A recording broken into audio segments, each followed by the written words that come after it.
Y debido a lo que acontece en Venezuela, como acabamos de ver, miembros de la Asociación Colombiana de Periódicos and Diarios, conjuntamente con otros medios del continente, dieron inicio al proyecto Todos Somos Venezuela. El proyecto nace para apoyar la libertad de expresión y rechazar la censura en los medios de comunicación venezolanos por múltiples razones. Una de ellas, la falta de papel periódico.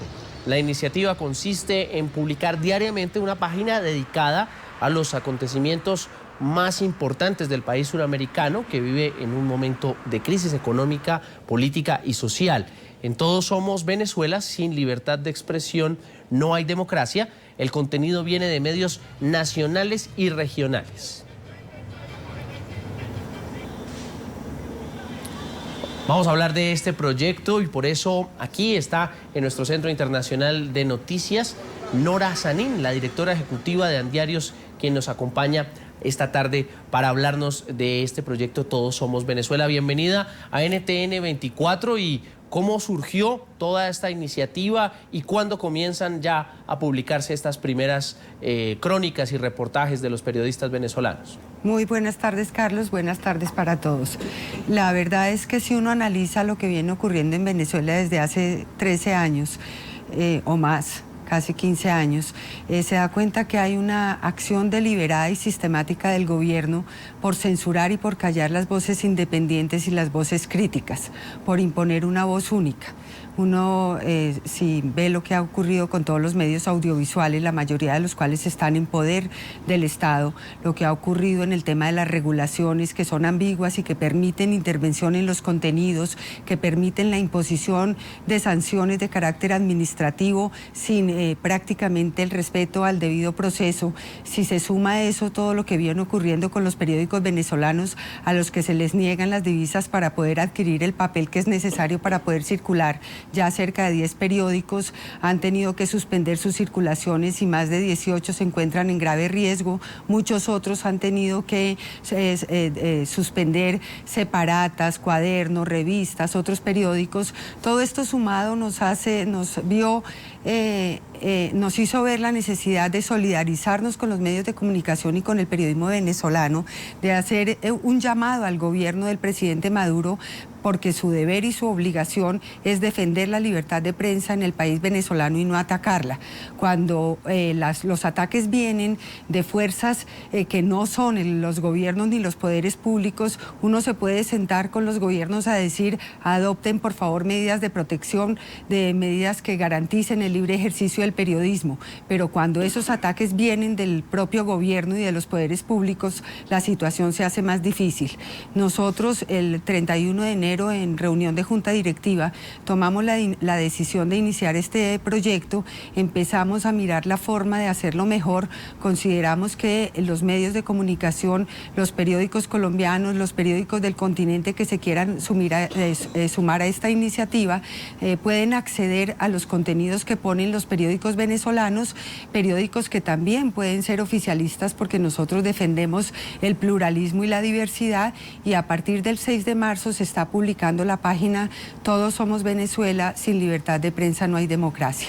Se han sumado periódicos de distintos países. Esperamos que se siga informando y se siga sobre todo defendiendo el derecho que tienen los ciudadanos a recibir información. Es sin duda un acto de solidaridad deseable entre cualquier gremio y entre los periodistas, y que estamos acostumbrados a estos actos de solidaridad como el que ustedes a través de Andiarios están liderando. Pero, ¿qué papel puede desarrollar una prensa crítica frente a lo que está sucediendo en Venezuela? ¿Cómo puede hacer para facilitar ese diálogo ciudadano que parece ser la salida a toda esta crisis? ¿Qué tiene que hacer la prensa venezolana en estos días tan difíciles? El papel fundamental de la prensa es informar, es permitir el debate público abierto, diverso, plural. Ese es el papel esencial y eso es lo que no se le puede impedir hacer. Entonces los periódicos deben poder circular sin trabas, sin censuras ni directas ni indirectas.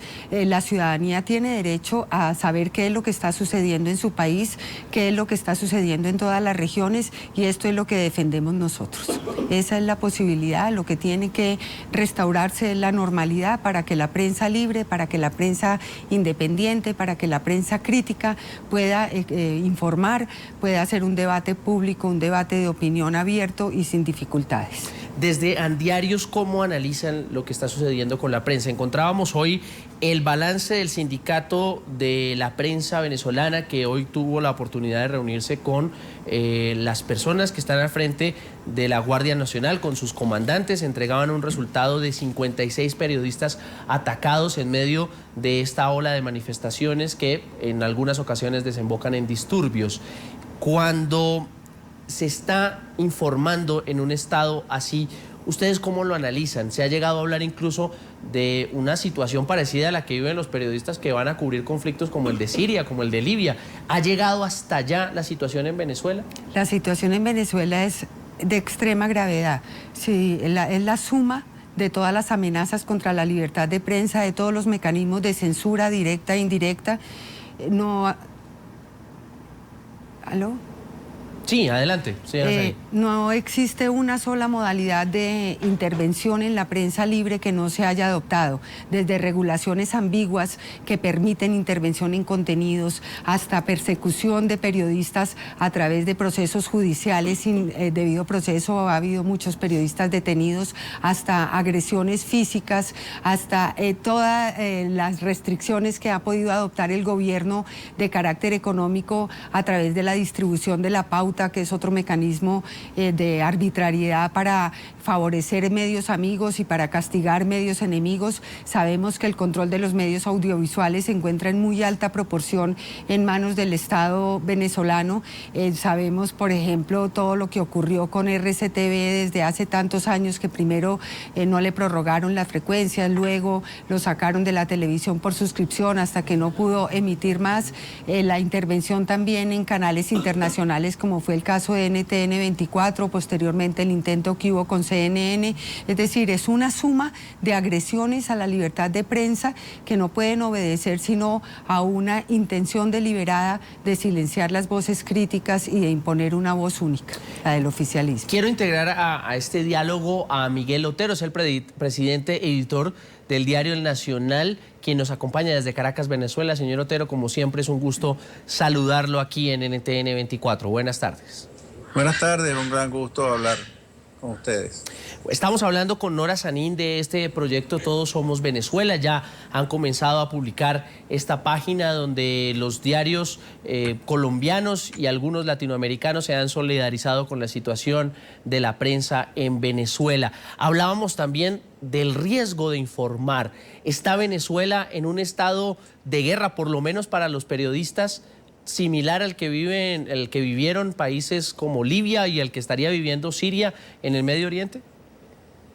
Bueno, primero tengo que darle las gracias a Nora y a todo lo que están haciendo los medios en el continente, que con una solidaridad increíble ante lo que pasa en Venezuela.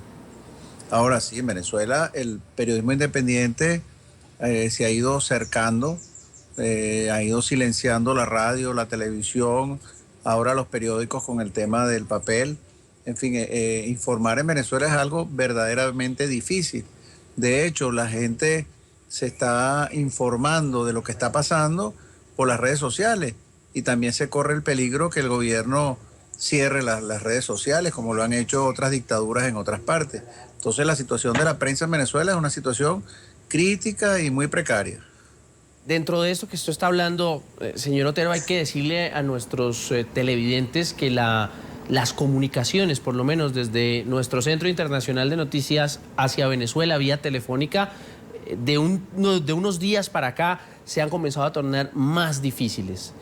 Difícilmente nos entra una llamada, difícilmente podemos establecer una conexión de Skype, cada vez se torna más complicada la conectividad con Venezuela.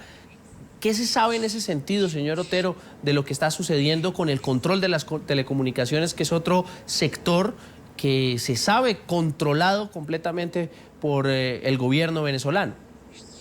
Bueno, aquí crearon una ley que se llama la Ley Resorte, a través de la cual silenciaron radio, televisión, o crearon un sistema de autocensura muy grande.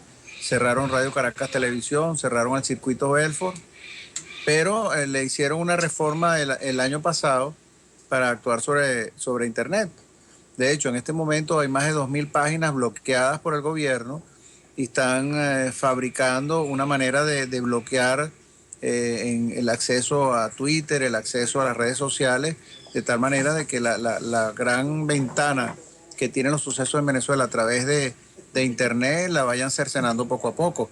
Es un proceso, no es tan sencillo, no es fácil bloquear a las redes, van a tener que cerrar Internet en un momento determinado, pero ellos han ido haciendo todo lo imposible por lograr su objetivo, que es eso que ellos llaman hegemonía comunicacional, que es eliminar el periodismo independiente en el tiempo.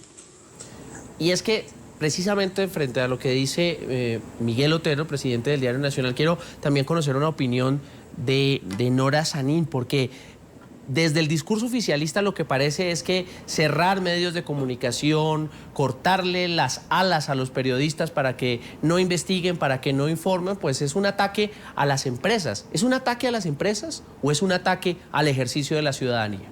Es un ataque totalmente al ciudadano, a la sociedad completa, que son los que están perdiendo la posibilidad de saber qué pasa en su país, qué está pasando en cada una de las regiones. Yo creo que un gobierno, como decía anteriormente, tiene la obligación constitucional de proteger y garantizar estas libertades, y cuando no lo hace y busca imponer su voz y silenciar las otras voces, tiene uno que preguntarse por qué lo hace. ¿Qué es lo que está ocultando? ¿Qué es lo que no quiere que se conozca? Esto es lo grave en una sociedad democrática. Y vemos, señor Otero, también las imágenes que nos llegan a través de las redes sociales que se han convertido en una herramienta donde también los periodistas nos estamos alimentando permanentemente de lo que está sucediendo en las calles de Venezuela. Quiere decir que la información por algún lado llega. ¿Cómo analizan ustedes este nuevo hito comunicacional de lo que ha sucedido en Venezuela en estos 40 días de protestas? Bueno, sí, la información está llegando, ellos no pueden impedir que llegue. De hecho, uno de los mecanismos represivos más fuertes que han tenido ha sido sobre los fotógrafos y sobre los periodistas gráficos, que incluye al periodismo ciudadano. Aquí, cuando ven a alguien tomando fotografías o haciendo un video al lado de un disturbio, la Guardia Nacional le cae encima, le destruye la cámara, se lo llevan preso. Nosotros tenemos el caso de fotógrafos torturados, fotógrafos que le han quitado todos sus equipos, que los han violentado de una manera terrible, porque lo que ellos no pueden soportar es que, habiendo silenciado la mayoría de los medios tradicionales, todavía en el mundo entero se enteren de todo lo que está pasando a través de las redes sociales. Entonces la pagan con los fotógrafos. Y aquí los fotógrafos son 4 millones de fotógrafos, porque cualquiera que tire un teléfono inteligente toma fotografías y las coloca en Twitter. Sí, sin duda esa ha sido una de las grandes muestras, de nuevo otra vez, de cómo estos nuevos medios ayudan a la información, cómo ayudan al ejercicio del periodismo. Ahora, señora Sanín, entiendo que además de este esfuerzo que están haciendo y solidario que están haciendo de publicar, de dar a conocer lo que está sucediendo en Venezuela, de abrir sus espacios, los diarios colombianos y de otros lugares de América Latina, a lo que está sucediendo en las calles de las ciudades venezolanas, pues este esfuerzo iría incluso un poco más allá. Habrá una colaboración de empresa a empresa, de pronto con algunos suministros. ¿Cómo van a profundizar estas alianzas y esta solidaridad? Sí, nosotros estamos analizando distintas posibilidades. Quisiéramos hacer más. Uno a veces se siente impotente frente a la gravedad de la situación. Queremos analizar la posibilidad de hacer un préstamo de papel a los periódicos venezolanos, aunque sea en un gesto simbólico, porque atender todas sus necesidades es difícil, pero aprovecho la oportunidad para invitar a las asociaciones de prensa, de medios de comunicación, a los propios medios de comunicación, especialmente a los periódicos de todos los países de América, muy especialmente, pero de todos los países del mundo, para que no dejemos ni permitamos que se mueran y que siga restringiéndose la posibilidad de circular de los periódicos. Es muy importante, la materia prima, el papel periódico no se produce en Venezuela, tienen que importarlo. La disculpa, o sea, la modalidad de censura a la que han acudido es la negativa de las divisas para poder importar el papel. Sabemos que esto es una censura indirecta porque habría forma de facilitarle estas divisas. La cantidad frente a todas las divisas que se tienen en Venezuela es mínima y en cambio sí es algo prioritario porque sin papel es imposible que los periódicos circulen y que se puedan atender las necesidades de información de la sociedad venezolana. Nora Sanín, directora ejecutiva de Andiarios, gracias por estar con nosotros en nuestro Centro Internacional de Noticias.